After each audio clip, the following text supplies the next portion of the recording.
Commander Ilara Voss gripped the railing as the Federation inspection vessel decelerated into Earth's quarantine zone.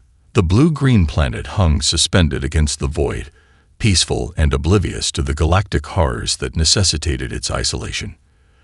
This marked her 15th annual inspection of the barrier technology, a routine assignment that had never before yielded surprises. Until today. "Commander, we're detecting anomalies in sections 14 through 22, reported Lieutenant Thax, his four-fingered hands gliding over the holographic interface. The humans have been probing the barrier with directed energy pulses. They've become more sophisticated since our last visit. Voss straightened her uniform, the living fabric adjusting to her posture. "Show me." The view screen shifted to display a portion of the invisible barrier surrounding Earth. To human instruments, the technology remained undetectable, but to Federation sensors, the energy grid glowed with an intricate lattice of interwoven force fields and dimensional anchors. Small disruptions pulsed along its surface, evidence of human interference. "They shouldn't have detected the barrier at all," Voss muttered. "Their technology hasn't advanced enough to register quantum fluctuations at this scale. And yet," Thax gestured to the readouts, "take us to Monitoring Station Delta. I want a closer look." The Federation vessel moved silently into position above Earth's North Atlantic, where the barrier's power core interfaced with the planet's electromagnetic field. Below, barely visible even with enhanced imaging, a retrofitted oil rig bristled with primitive but surprisingly effective scanning equipment. Humans in protective gear moved purposefully across the platform. Adjusting instruments pointed skyward. "They've established a dedicated research initiative," Thax observed. "The Federation Council will not be pleased." A priority communication alert chimed, and High Admiral Xentor's image materialized in the ship's command center. The elder Federation official's exoskeleton had dulled with age, but his compound eyes remained sharp with intelligence. "Commander Voss, your preliminary report is concerning. The humans have progressed faster than our models predicted." "Yes, Admiral. They've managed to detect the barrier's presence, though they still lack the capability to understand its composition or purpose." The Admiral's mandibles clicked, a sign of agitation. "You must inspect the monitoring station immediately. I'm authorizing Security Protocol Epsilon 9. Voss blinked in surprise. Epsilon 9 clearance granted access to information, restricted even for most Federation Council members. "Sir, is that necessary for a routine containment issue?" "This is no longer routine, Commander. I'm coming aboard." Within 30 minutes, the Admiral's personal transport docked with Voss's vessel. Centaur moved with surprising agility for his advanced age, dismissing the bridge crew with a gesture that brooked no argument. When only he and Voss remained, he initiated the privacy field, causing the air to shimmer around them. "What I'm about to tell you violates every security protocol we have," he said, voice lowered despite the field's protection. "The Federation has maintained the Earth quarantine for centuries under false pretenses." Voss felt a chill along her spine. "False pretenses, Admiral." Xentor activated a holographic display, revealing a galactic map burning with red indicators of conflict zones. Nearly 60% of known space flickered with warning symbols. "The quarantine isn't to protect the galaxy from humans as most believe," he continued. "It's to shield Earth from this. A war so catastrophic, it has consumed more inhabited systems than all other conflicts in recorded history combined." The display zoomed in on battle footage, terrifying glimpses of forces beyond conventional understanding. On one side, worlds encased in crystalline hegemons that assimilated all life into a single consciousness. On the other, entities that existed partially outside normal spacetime, their ships phasing between dimensions as they attacked. The collective consciousness and the Void Dominion, Centaur named them. They fought for 30 millennia, consuming every civilization caught between them. The Federation maintains a precarious neutrality, creating buffer zones around developing worlds that show potential. "Potential for what?" Voss asked. "Survival." Centaur manipulated the display to show Earth's evolution. Most species are harvested by one side, or the other once they achieve interstellar capability. Humans, his voice faltered. Humans are different. The precursor civilization that founded the Federation left explicit instructions regarding Earth. They believe humans possess unique cognitive architecture that would make them particularly valuable to both warring factions. The Admiral's expression darkened. The prophecies suggest if humans enter this conflict, they would either save us all or accelerate our extinction. We cannot allow humans to enter this war, Commander. They're too unpredictable. Voss studied the data scrolling across the display. Classified research on human neural patterns, social structures, and technological development. With respect, Admiral, if they're already detecting the barrier, containment may be impossible to maintain. Perhaps we should consider controlled contact. Absolutely not. Centaur's mandibles clicked sharply. The Federation Council has debated this for centuries and always reaches the same conclusion. The risk is too great. A proximity alert interrupted them, and Lieutenant Thax's voice came through the communication system. Commander, Admiral, we're detecting an energy surge from the human research platform. There. Static interrupted the transmission momentarily, attempting to create a localized disruption in the barrier.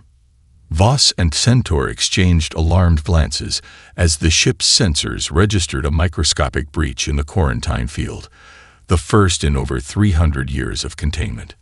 It's beginning, Centaur whispered, horror evident in his voice. May the precursors forgive us. We failed. Dr. Michael Reynolds hadn't slept in 36 hours. The converted oil rig, now the North Atlantic Barrier Research Initiative headquarters, hummed with frantic activity as scientists and military personnel responded to what they'd just accomplished. The first confirmed breach of the alien barrier. Status report, he demanded, rubbing bloodshot eyes as he entered the main laboratory. Dr. Jessica Martinez looked up from her workstation, her face illuminated by holographic projections of energy readings. The rupture lasted 3.42 seconds before self-sealing. Brief, but enough. Show me what we caught, Reynolds said. Martinez gestured to the containment chamber at the center of the lab. Inside, suspended in an electromagnetic field, floated twisted fragments of metal unlike any alloy known to Earth science. The material seemed to absorb light from certain angles while reflecting impossible colors from others. We've recovered approximately 8 kilograms of debris, Martinez said. Initial analysis shows elements not present on our periodic table. But that's not the most interesting part. She handed Reynolds a tablet. We also recovered biological material. Reynolds studied the microscopy images with growing astonishment. The cellular structures display properties both organic and synthetic, neural tissue seamlessly integrated with microscopic machinery. My God, he whispered. Cybernetic enhancement at the cellular level. That's not all. Martinez continued, leading him to a sealed biocontainment unit. The neural tissue shows evidence of extreme trauma consistent with warfare, but not from conventional weapons. The damage patterns suggest the being was fighting in multiple dimensional planes simultaneously. Reynolds looked up sharply. Multiple dimensions. The neural implants appear designed to allow perception and interaction across dimensional boundaries. She lowered her voice. Michael, whatever this was, it wasn't just killed, it was torn apart across realities. A military officer approached, her uniform bearing United Earth Defense Force insignia. Colonel Laura Shepard had been assigned to oversee security for the project after multiple governments pooled resources following the barrier's discovery 3 years earlier. Dr. Reynolds, she said tersely, the Pentagon is demanding immediate answers. When that thing breached our atmosphere, we recorded electromagnetic anomalies as far away as Singapore. Every major power has gone to heightened alert status. Reynolds nodded. Tell them we've recovered evidence of advanced extraterrestrial technology and confirmed the existence of the barrier. We need time to analyze. A piercing alarm cut him off. The fragments in the containment chamber had begun to glow, emitting pulses of energy that interfered with the lab's equipment. It's reconfiguring itself. Martin shouted over the noise. The material is becoming active. Containment protocols. Colonel Shepard barked, but it was too late. A surge of energy erupted from the fragments, passing harmlessly through the electromagnetic barriers. The pulse traveled upward, through the ceiling and into the atmosphere. Across the facility, communications equipment activated spontaneously, satellite dishes reoriented, and computer systems began processing data independently. "It's connecting to our satellite network," Reynolds realized with horror. "Shut everything down. Now." Technicians scrambled to sever power connections, but the alien technology had already interfaced with Earth's digital infrastructure. On screens throughout the facility, data streamed in alien symbols before translating to human languages. "Recoveyp roto kevo inaitari. He. Distories vacon activate. Co ordinates TRNSMITED. Awaiting extraction." Teresa Williams, the logistics officer who had joined the project 6 months ago, watched the chaos with carefully controlled alarm. When no one was looking, she slipped into an equipment closet, removed a device no human had ever seen from beneath her skin, and transmitted an emergency message. Operative XJ7 to Federation Command. Containment catastrophically breached. Humans have recovered debris from Void Dominion scout vessel. Automated systems active and broadcasting. They've found proof of the Void War. And worse, they've announced our location to the combatants. Request immediate intervention. Back in the lab, Reynolds and Martinez worked frantically to isolate the alien technology, unaware that kilometers above them, the barrier was recording unprecedented energy readings as something massive began probing its outer surface. Colonel Shepard received an emergency call from Strategic Command. "Doctor," she said, her face pale, "astronomers at the Mauna Kea Observatory have reported multiple objects decelerating at the edge of our solar system. They're moving in ways that defy our understanding of physics." Martinez looked up from her workstation. The technology, it called for help. Reynolds stared at the alien fragments, now pulsing in rhythm like a heartbeat. "No," he said quietly. "It called its owners, and they've just arrived." Outside, storm clouds gathered unnaturally fast around the research platform as electromagnetic disturbances intensified. The barrier breach had done more than provide humans with proof of alien life. It had exposed Earth to the very conflict the quarantine had been designed to prevent. The Grand Council chamber of the Galactic Federation stretched nearly a kilometer in diameter, its vast dome engineered to accommodate representatives from over 700 sentient species. Today, all 700 voices seemed to be shouting at once. "Order," bellowed Supreme Counselor Nixara, her crystalline exoskeleton amplifying her voice. "The Council will have order." The cacophony gradually subsided. Commander Ilara Voss stood at the central podium, her report on the Earth breach having sparked the chaos. Beside her, High Admiral Centaur looked grim, his age showing in the dull patches of his carapace. The containment barrier was breached for precisely 3.42 seconds. Voss continued once silence fell.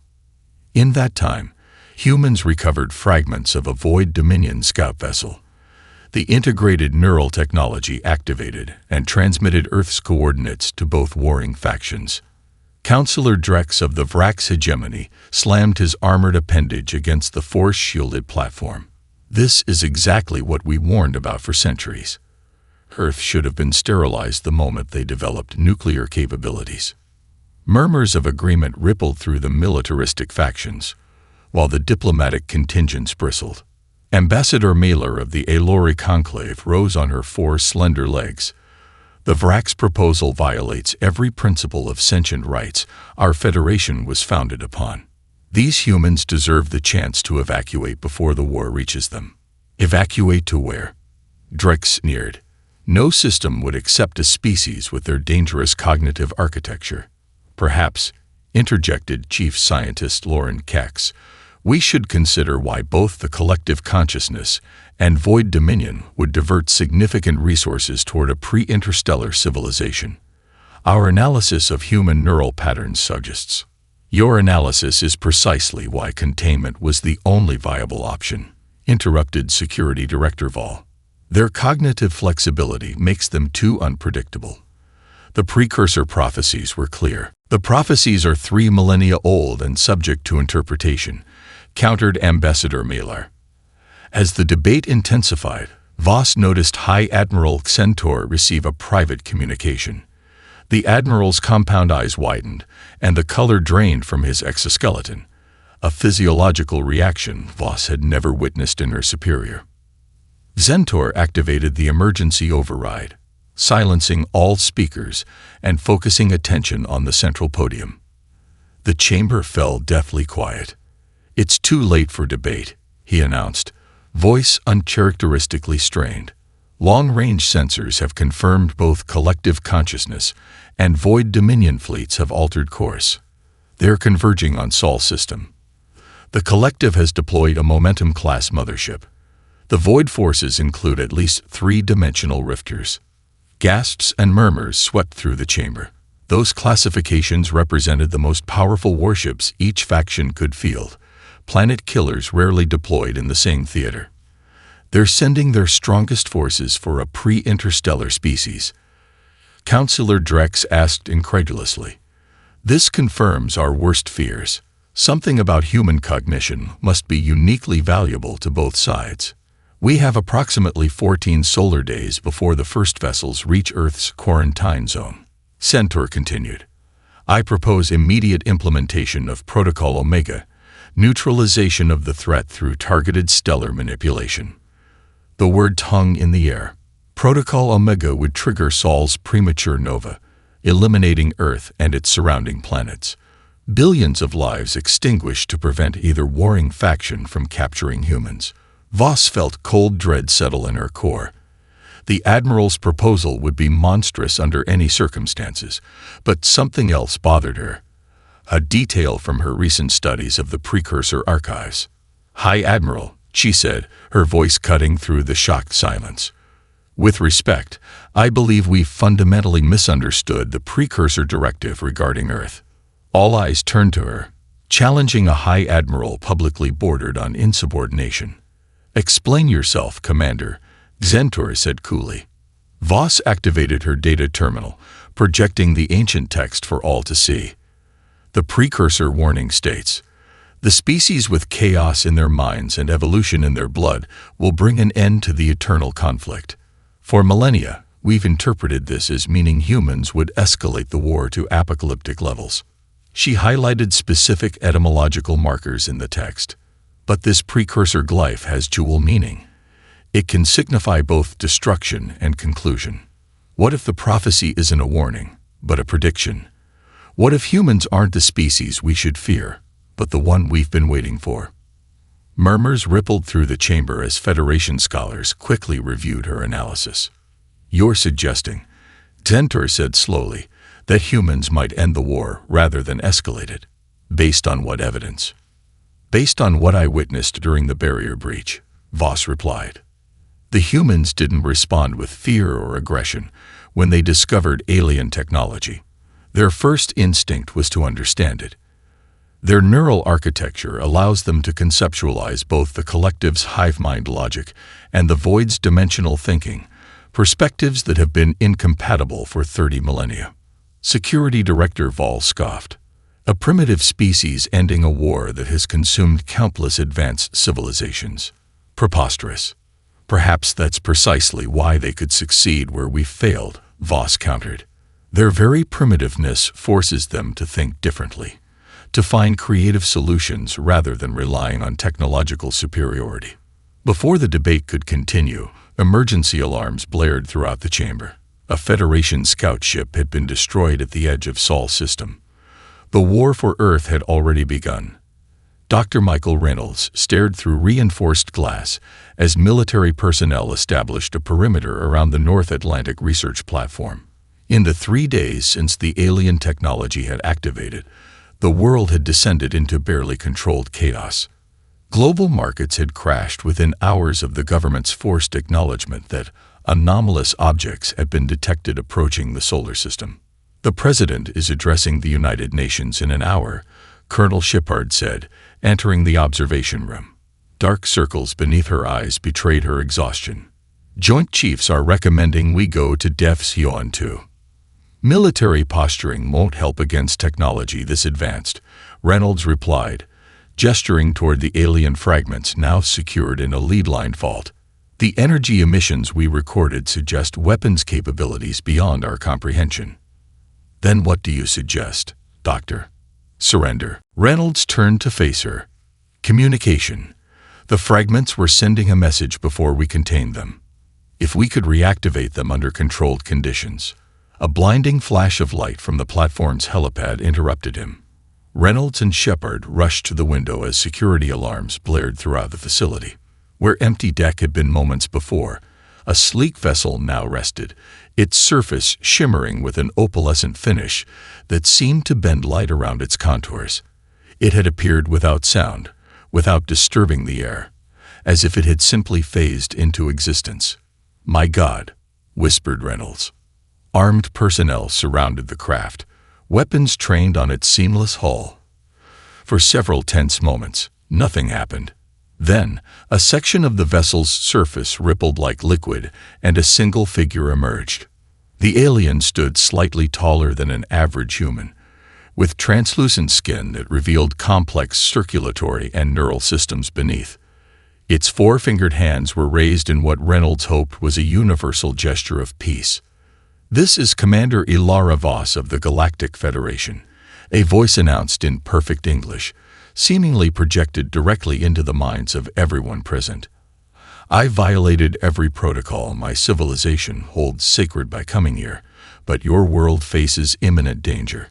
Within 30 minutes, Reynolds, Martinez, and Colonel Shepard sat across from Commander Voss in the facility's secure conference room. Federation security officers flanked their commander, their appearance more varied. One resembled an upright feline, another a humanoid with scaled skin.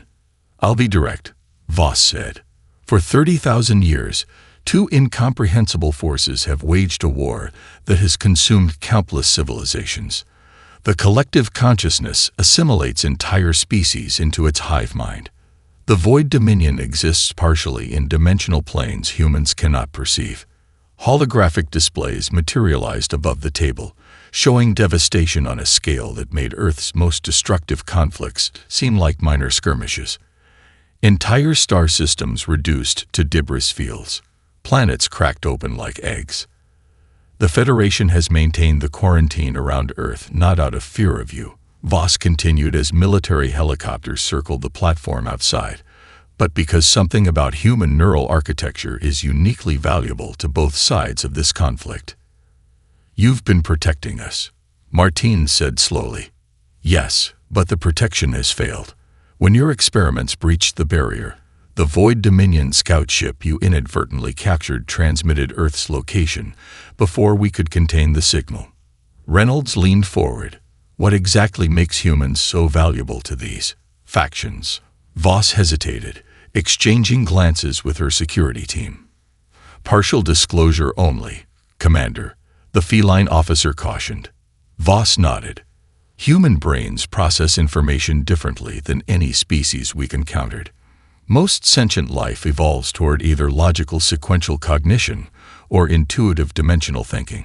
Humans somehow maintain both simultaneously, concrete reasoning alongside abstract creativity." She manipulated the holographic display to show human neural mapping. "This cognitive flexibility makes you potentially valuable as tactical assets to both sides. They will not simply destroy your world, they will harvest your species." Colonel Shepard's expression hardened. "How much time do we have?" "The first Void Dominion scouts will reach your system within 48 hours. The collective consciousness vanguard shortly after. Their main fleets," Voss's expression darkened, "less than 2 weeks." "And your Federation?" Reynolds asked. "Will you defend Earth?" Another uncomfortable silence fell. "The Federation Council is Divided on intervention, Voss admitted. I'm here without official sanction. My vessel carries limited defensive capabilities and a small team of specialists. We can help you prepare, but full military support is unlikely.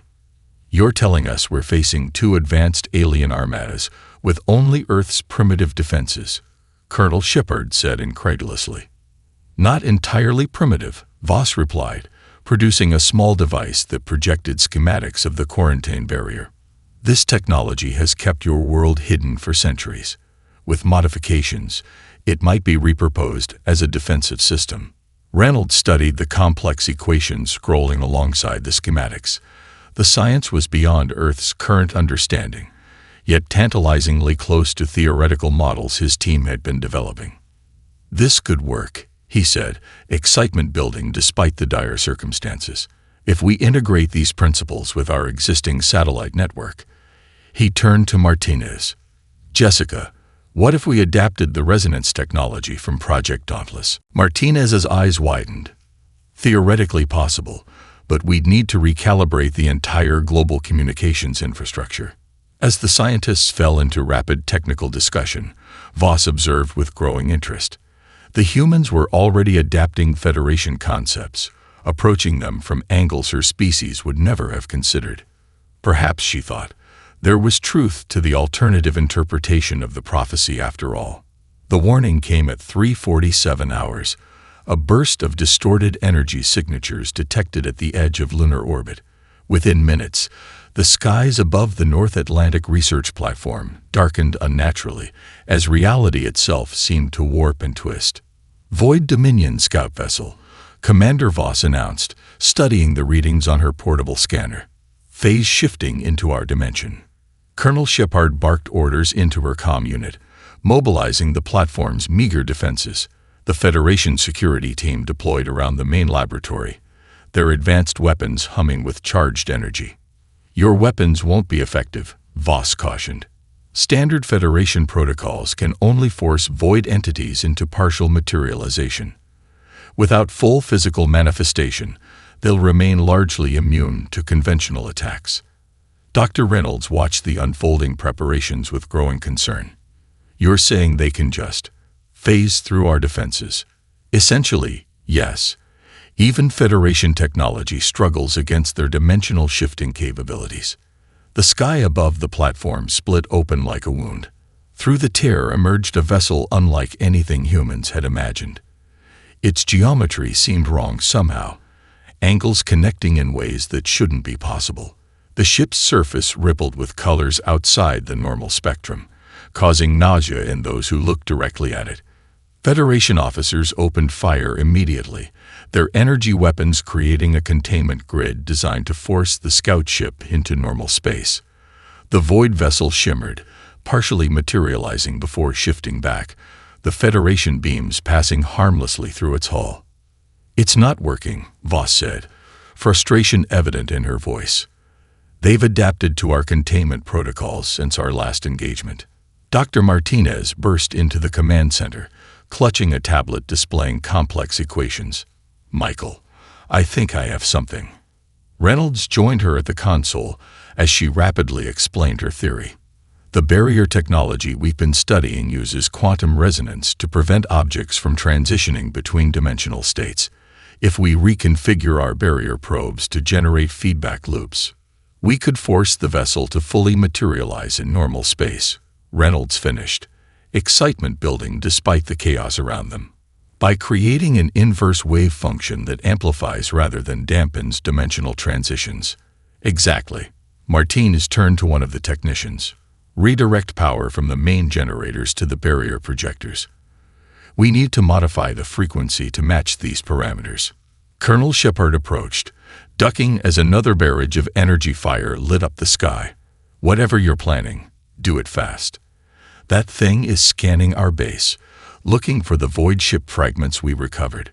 While Federation officers continued their defensive efforts, the human scientists worked frantically to repurpose their barrier research technology. Federation engineer Kelnar joined them, his four-armed physiology allowing him to make adjustments to multiple systems simultaneously.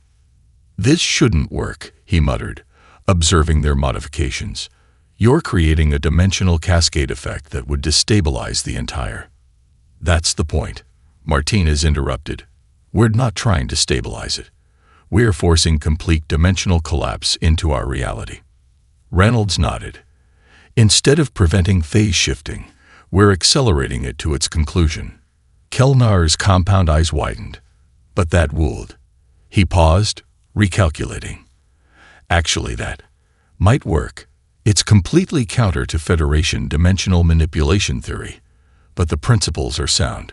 Outside, the void ship fired its first offensive volley. Ripples of distorted space that shredded through the platform's outer barriers. Alarms blared as structural integrity warnings flashed across monitors. "Now or never," Reynolds said. Martinez activated their modified barrier projectors. A high-pitched whine filled the air as energy surged through the system, creating a dome of shimmering light around the platform.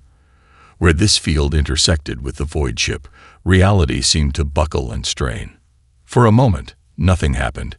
Then the alien vessel jerked violently, as if caught in an invisible net. Its surface rippled with increasing instability as it phased rapidly between dimensional states before suddenly snapping fully into normal space with a thunderous crack.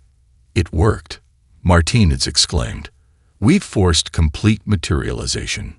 The Federation security team needed no further prompting. Their weapons, now effective against the fully manifested target, lanced out with devastating precision. The Void Scout ship, trapped in a single dimension, could no longer evade their attacks. Commander Voss watched in astonishment as the humans' improvised solution accomplished what Federation technology had struggled with for centuries. "How did you know that would work?" she demanded once the void ship had been disabled. Reynolds shrugged, the adrenaline of the moment giving way to exhaustion. "We didn't, but when you're technologically outmatched, you try things your opponent wouldn't expect because they seem too primitive to be effective." Martinez nodded. "Your containment technology was designed to maintain dimensional stability. But sometimes the most effective approach isn't containment. It's forcing a crisis that requires resolution. We've spent our entire history finding creative ways to overcome superior forces," Reynolds added. "From guerrilla warfare to hacking, humans excel at asymmetric approaches." As Federation engineers secured the disabled void ship, Voss contacted High Admiral Centaur through a secure channel. "Admiral, I've witnessed something remarkable. The humans just neutralized a Void Dominion scout using modified barrier technology in ways our scientists never conceived." She glanced at Reynolds and Martinez, who were already discussing improvements to their improvised system. "I'm beginning to understand why both warring factions consider Earth worth the massive resource expenditure to capture. These humans don't think like any species we've encountered, and that might be exactly what we need." Commander Voss stood before the captured Void Dominion scout ship, now fully materialized and secured within the human facility's reinforced hangar. Federation specialists worked alongside Earth scientists, their disparate technologies creating an unlikely but effective research environment. "I need to return to Federation space," she informed Reynolds and Martinez. "The Council must be updated on recent developments." "You mean our victory against the scout ship?" Reynolds asked. "That, and something more." Voss hesitated.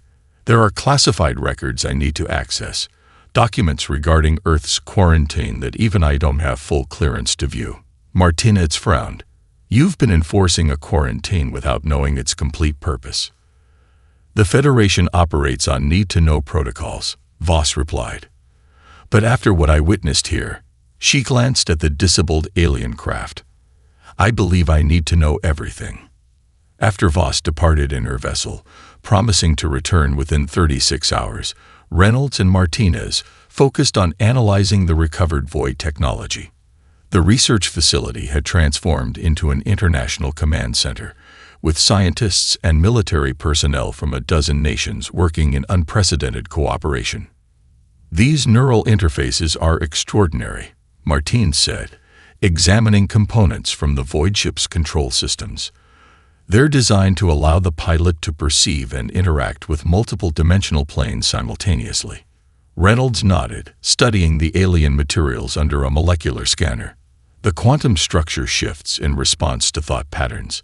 It's like the technology is partially alive, adapting to its user's neural architecture. He paused as the scanner revealed something unexpected, a familiar molecular pattern embedded within the alien alloy. "Jessica, look at this. Does this protein structure seem familiar to you?" Martinez examined the readout, her expression shifting from confusion to shock. That can't be right. Run it again." Reynolds repeated the scan, obtaining identical results. "It's human DNA, or at least something remarkably similar to human genetic markers. How is that possible? Could it be contamination from our handling?" Colonel Shepard asked, approaching their workstation. "No," Martins replied. "The markers are integrated into the material's molecular structure. They've been there since its creation." Reynolds sat back, mind racing. It's almost as if the Void technology was specifically designed to interface with human biology. Across the facility, in a separate laboratory, Dr. Eliza Washington made a complementary discovery while examining the biological remains from the original Void ship fragment. "The neural tissue contains modified human genetic sequences," she reported over the secure communication channel. "They've been engineered for enhanced dimensional perception, but the baseline structure is unmistakably derived from human DNA." As these findings circulated among the research teams, a theoretical physicist from CERN proposed a startling hypothesis. What if humans weren't randomly valuable to these alien factions? What if they've been aware of us, studying us, for far longer than we realized? Meanwhile, aboard her vessel at the edge of Federation space, Commander Voss used her emergency authorization codes to access the restricted archives. The Admiral's clearance she'd been granted opened files sealed for centuries, including records from the extinct precursor civilization that had founded the Federation millennia ago. The holographic displays filled with crystalline data structures, knowledge preserved from a species long vanished. Rather than text, the precursors had recorded their warnings as interconnected memory engrams that conveyed concepts directly to the viewer's mind. As the information flooded Voss's consciousness, she gasped. The full prophecy regarding Earth unfolded before her.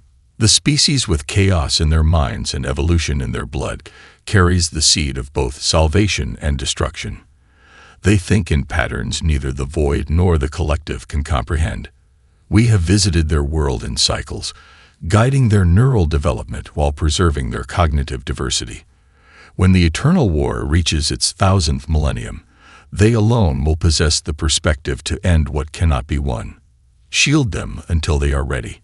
Watch for the sign. When they breach the barrier of their own accord, the time of preparation has ended.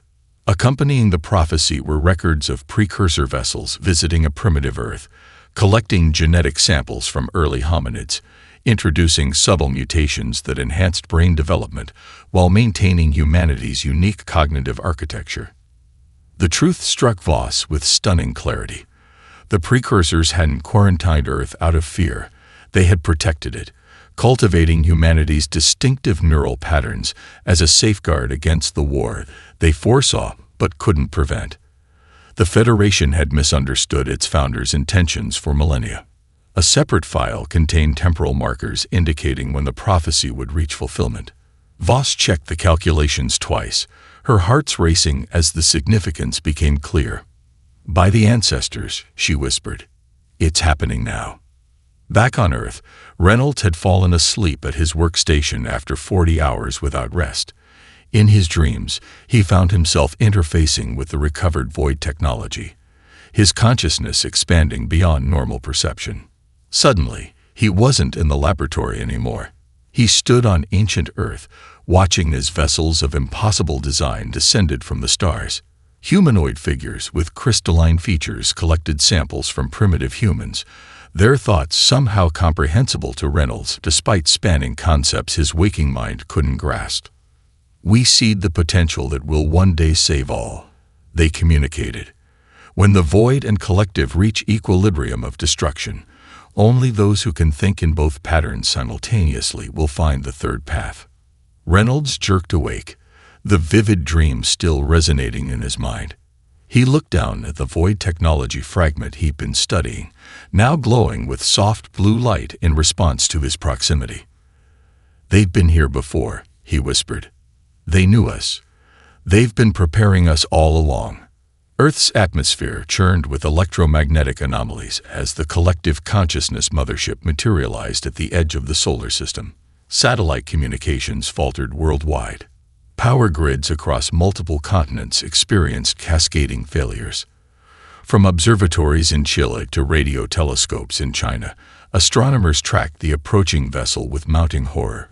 Its mass greater than Earth's moon, its construction defying conventional physics. At the North Atlantic Research Platform, now designated Global Defense Coordination Alpha, Dr. Reynolds stared at the incoming data. Their arrival window was supposed to be 4 days from now. How did they accelerate their approach? Commander Voss, having returned from Federation space just hours earlier, studied the tactical projections grimly. The collective operates as a unified intelligence. Once it committed to Earth's acquisition, it redirected resources from thousands of star systems to expedite arrival. Colonel Shepard entered the command center, her uniform rumpled from days without proper rest. "The Security Council has approved the Unified Defense Protocol. Every nation with launch capability is ready to deploy on your command. Conventional weapons will be useless against a mothership of that magnitude," Voss cautioned. "We're not planning to use conventional weapons," Reynolds replied, gesturing to the holographic display where Dr. Martins directed an international team of scientists. "We're repurposing the quarantine barrier itself." The display showed a network of satellites and ground stations spanning the globe, each being modified with technology reverse-engineered from Federation designs and the captured Void scout ship. "The barrier was designed to contain," Martinez explained, not looking up from her calculations. "We're converting it into a reactive defense system that adapts to incoming threats using the same principles we applied against the scout ship." Voss approached the display, studying the modifications with growing interest. "You've integrated void phase-shifting technology with Federation containment fields. And added our own twist," Reynolds said.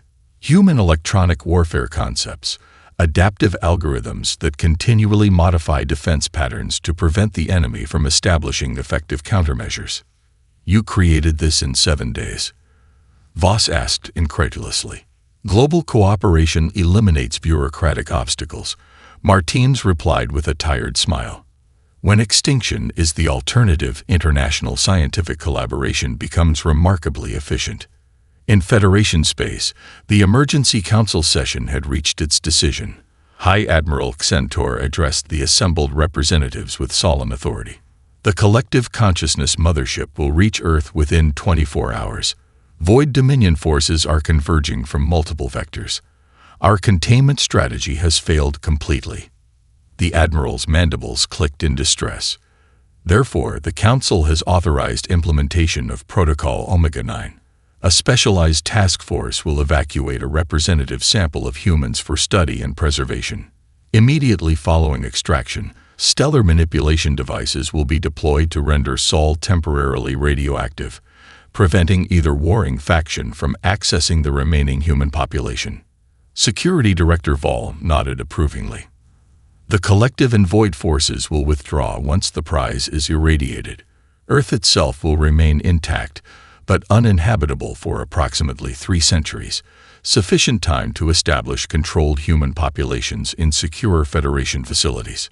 Ambassador Mailer of the Elori Conclave rose in protest. "This constitutes genocide of a sentient species. Billions will die. Billions will die regardless if either faction captures Earth," Centaur countered. "This preserves the species while denying their unique neural architecture to our enemies." The vote was taken. The extinction protocol passed by a narrow margin. As council members dispersed, Centaur received an urgent communication from his intelligence division. He reviewed the information in growing alarm before contacting the extraction fleet. "Accelerate your timeline," he ordered. Commander Voss has gone rogue. She's provided the humans with classified Federation technology and is helping them militarize the containment barrier. Neutralize her along with any human resistance. Back on Earth, the first engagement had already begun. The collective mothership launched waves of drone vessels that entered the upper atmosphere, testing Earth's defenses with methodical precision. The modified barrier activated automatically, its energy grid visible from the ground as shimmering patterns in the sky. Where collective drones encountered the barrier, they weren't simply blocked. The field adapted to each drone's approach vector, creating localized disruption patterns that caused the hive mind-controlled vessels to malfunction. In the command center, Reynolds and Voss monitored the barrier's performance. The collective isn't accustomed to unpredictable defense patterns, Voss observed. Their hive mind operates on logical algorithms that seek optimal solutions. Which is why we program the barrier with deliberate imperfections and randomized response variations, Reynolds replied. Jessica's team incorporated game theory principles. The system intentionally makes suboptimal choices approximately 20% of the time, introducing controlled chaos into the defense grid. Voss said, understanding dawning. The collective cannot predict what it cannot logically model. Martinez joined them, her expression triumphant. First wave repelled with 87% effectiveness. The system is learning from each engagement, incorporating successful strategies while randomly modifying failed approaches. Their celebration was cut short as a different alert sounded.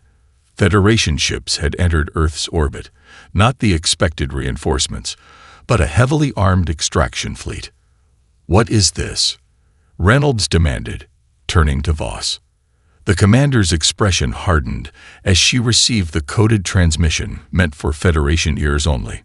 She made her decision in an instant, breaking the final protocol that bound her to her civilization.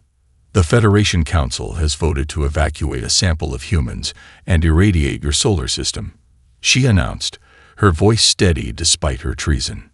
They believe this is the only way to deny your species to both warring factions.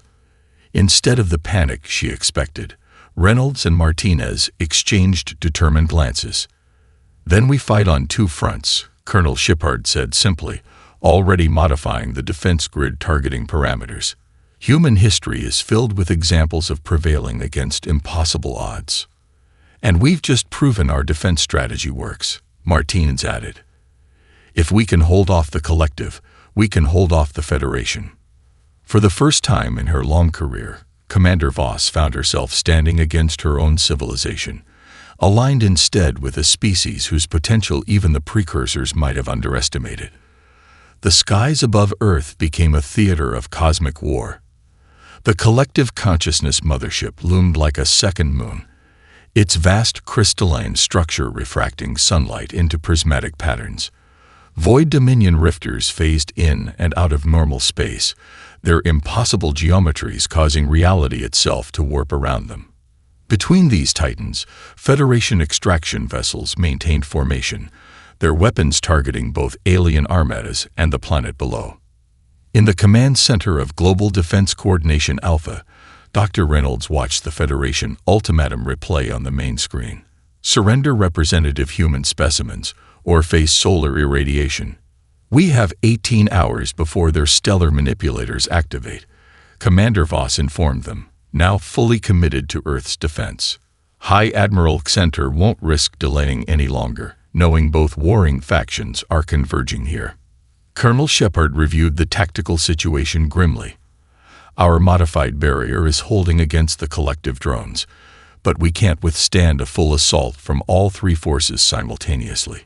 Dr. Martinez entered the command center, her expression betraying exhaustion, but also excitement. I've completed the neural interface analysis from the Void ship. Michael, I need you to see this immediately. The science team gathered around her display as she presented her findings. Humans possess a unique neurological structure that allows us to process information in ways neither the Void Dominion nor collective consciousness can replicate. Our brains simultaneously utilize linear logical reasoning and abstract conceptual thinking, abilities that have evolved separately in other species. "We've known this since the first contact," Colonel Shepard said impatiently. "Yes, but what we didn't understand was why this makes us valuable," Martinez continued. "The Void technology reveals the answer. Both factions have been at war for 30 millennia because they fundamentally cannot comprehend each other's communication or motivation. The collective operates on pure mathematical logic, every decision optimized for collective benefit. The Void exists partially in dimensional states where time and causality function differently, their decision-making incomprehensible to linear thinkers." Reynolds understood immediately. "We're not valuable as weapons. We're valuable as translators." "Exactly," Martinez confirmed. "Humans can understand both perspectives. We can conceptualize the collective's hive-mind logic while also grasping the Void's dimensional thinking. We're potentially the only species capable of meaningful communication between the warring factions." Voss stared at the data in astonishment. The precursor prophecy. It wasn't warning about humanity's destructive potential. It was predicting your capacity to end the war through communication. Reynolds turned to the command team, a radical plan forming. "We need to establish direct contact with both faction leaders." "You want to negotiate?" Colonel Shepard asked incredulously. "While they're trying to annihilate us?" "No," Reynolds replied. "I want to translate. For 30,000 years, these civilizations have been fighting because they cannot understand each other. What if we served as intermediaries?" Within hours, Martinez had modified the captured Void technology to create neural interfaces that enhanced human cognitive flexibility without overwhelming their consciousness. Reynolds volunteered as the primary intermediary, his mind already partially attuned to alien thought patterns from his earlier connections with the Void technology. Using Commander Voss's authentication codes, they transmitted a message to all three factions, Federation, Collective, and Void, proposing an unprecedented three-way parley in neutral space. Against all expectations, curiosity overcame hostility. Perhaps after millennia of stalemate, even ancient enemies could acknowledge the value of a new approach. The meeting took place in the Void between Earth and its moon, a temporary neutral zone established by mutual agreement. Federation representatives, including a stunned High Admiral Centaur, witnessed something unprecedented. Humans with modified neural interfaces successfully communicating with both the collective overseer and the Void dimensional architect simultaneously. "We're not translating just language," Reynolds explained to the Federation observers as Martinez monitored his neural patterns. "We're translating entire conceptual frameworks, ways of perceiving reality that have been mutually exclusive until now." For the first time in recorded history, the collective consciousness comprehended the Void Dominion's dimensional perspective, while Void entities grasped the mathematical certainty that drove collective decision-making. Human intermediaries bridged the gap between intelligences that had never truly understood each other. The war began because the collective perceived Void dimensional shifting as an existential threat to ordered space. Reynolds explained, his mind processing alien concepts at the limits of human comprehension. The Void interpreted collective expansion as an assault on dimensional freedom. Both responses were logical within their own frameworks, but incomprehensible to the other. Over the following days, as the first tentative peace accord took shape, High Admiral Centaur approached Commander Voss with newfound humility. "We feared humans because they were different," he acknowledged. "We never considered that difference itself might be the most valuable resource in the universe. The ability to understand perspectives beyond one's own experience, to bridge seemingly insurmountable cognitive divides. This is what the precursors foresaw. As Earth's quarantine barrier was formally lifted, and humanity joined the galactic community as peace brokers rather than weapons, Dr. Reynolds reflected on the irony. The very qualities that had made humans dangerous, their cognitive flexibility, their adaptive unpredictability, their capacity to embrace contradictory ideas, had ultimately made them the galaxy's salvation. Humanity had found its place among the stars not through superior technology or military might, but through the uniquely human ability to stand between opposing worldviews and say with perfect understanding, "I see you both. Now, let me help you see each other."